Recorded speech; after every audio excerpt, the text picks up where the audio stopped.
Hello everyone, welcome to Hindi hub with चेतना।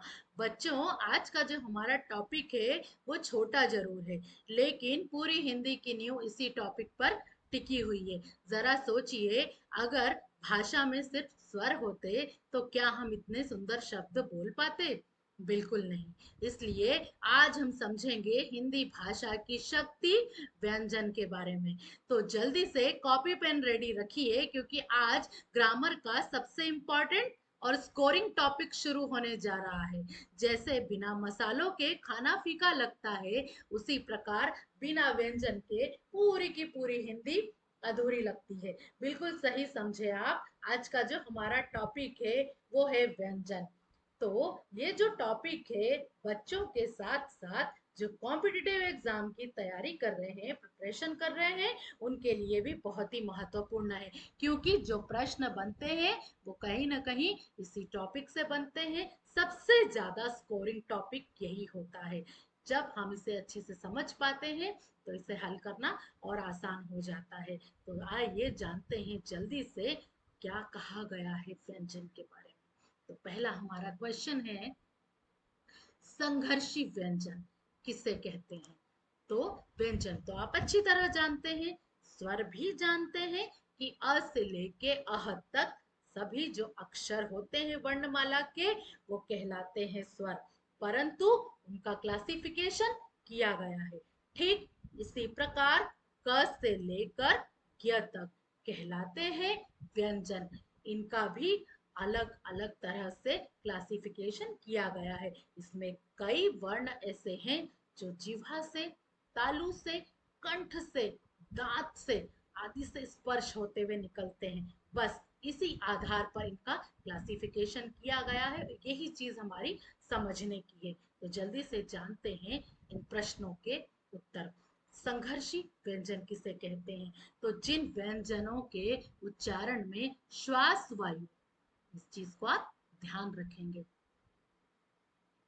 श्वास वायु मुख के किसी अवयव जैसे कि जिह्वा, तालु और दांत से रगड़ खाते हुए जब वायु बाहर निकलती है, उन्हें संघर्षी व्यंजन कहा जाता है। जैसे कि आप देख सकते हैं स्क्रीन पर श, श, स और ह। इन्हें कहा जाता है संघर्षी व्यंजन।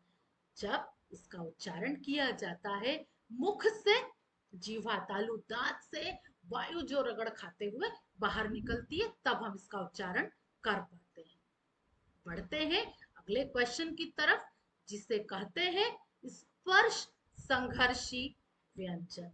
तो जिन व्यंजनों के उच्चारण में वायु पहले पूर्ण स्पर्श और रुकावट उत्पन्न करती है, ठीक है, आ रहा है समझ में? तो जिन व्यंजनों के उच्चारण में वायु पहले पूर्ण स्पर्श होकर रुकावट उत्पन्न करती है, फिर धीरे धीरे संघर्ष के साथ बाहर निकलती है, उन्हें संघर्ष स्पर्शी व्यंजन कहा जाता है।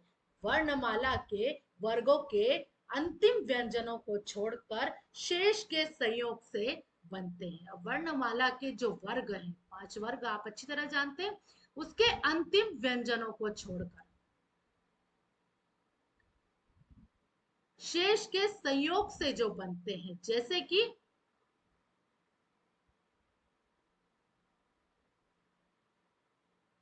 च, छ, ज और झ। झ जब हम इन्हें बोलते हैं, गले में हल्का सा कंपन होता है। बस यही कहलाता है स्पर्श संघर्षी व्यंजन। अब यहाँ पर आपके लिए एक नोट भी दिया गया है।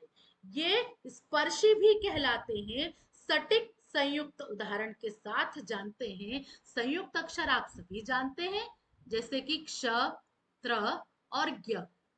दो अक्षरों के मेल से बनते हैं, संयुक्त अक्षर कहलाते हैं। लेकिन जब हम इनका उच्चारण करते हैं तो मुख के किसी कोने से तो वायु निकलती है ना, तो इसे संघर्ष और स्पर्श संघर्षी दोनों कहा जाता है। इस चीज का आप ध्यान रखेंगे। नासिक के व्यंजन किसे कहते हैं? तो ये जो नासिक के व्यंजन है ये मैं आपको पिछले टॉपिक में पढ़ा चुकी हूँ, बट वो हमने पढ़ा था अनुस्वार और अनुनासिक के रूप में। अब नासिक के व्यंजन पढ़ते हैं कि जिन व्यंजनों के उच्चारण में मुख के किसी अवयव से वायु मुख में तो रुकती है किंतु वायु नाक से बाहर निकलती है। मीन्स जब हम इनका उच्चारण करते हैं ना, तो जो वायु है वो मुख से ना निकलकर नाक से निकलती है, उन्हें नासिक के व्यंजन कहते हैं। जैसे कि ग, य, ण, न और म। जब आप इसको बोलेंगे आपको भी फील होगा कि नासिक के व्यंजन है। बच्चों, दूसरी चीज ये है कि जब मैंने आपको स्वर वाला एक टॉपिक पढ़ाया था, हाँ शायद स्वर वाला, उसमें मैंने आपको बताया भी था कि पंचमाक्षर क्या है। ठीक है, तो आप इससे भी समझ सकते हैं कि वही नासिक के व्यंजन कहलाते हैं। चलिए देखते हैं।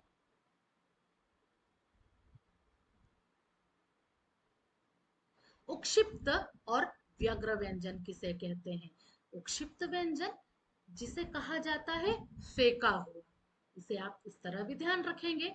चलिए, तो जिन व्यंजनों के उच्चारण में जिह्वा का अग्रभाग पहले मूर्धा से पूर्ण स्पर्श करता है, फिर तीव्रता से नीचे हटकर वायु बाहर निकलती है, उन्हें उक्षिप्त और उग्र व्यंजन कहते हैं।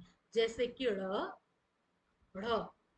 जब हम बोलते हैं हमारी जो जीवा का अग्रभाग है हल्का सा मुड़ जाता है, फिर वायु बाहर निकलती है, बस उसे ही कहते हैं उक्षिप्त, व्यग्र और फेंका हुआ व्यंजन। जैसे कि आप देख भी पा रहे हैं स्क्रीन पर ड़ और ढ़। अब पार्श्विक व्यंजन, तो जिस व्यंजन के उच्चारण में जीवा मध्य से संपर्क करती है किंतु वायु जिह्वा के दोनों ओर निकलती है, उसे पार्श्विक व्यंजन कहा जाता है। जैसे कि ल। जब हम बोलते हैं जिह्वा का जो अग्रभाग है वो हमारे तालू से टकराता है, ठीक है, तो उसे ही कहते हैं पार्श्विक व्यंजन। इस चीज का आप ध्यान रखें।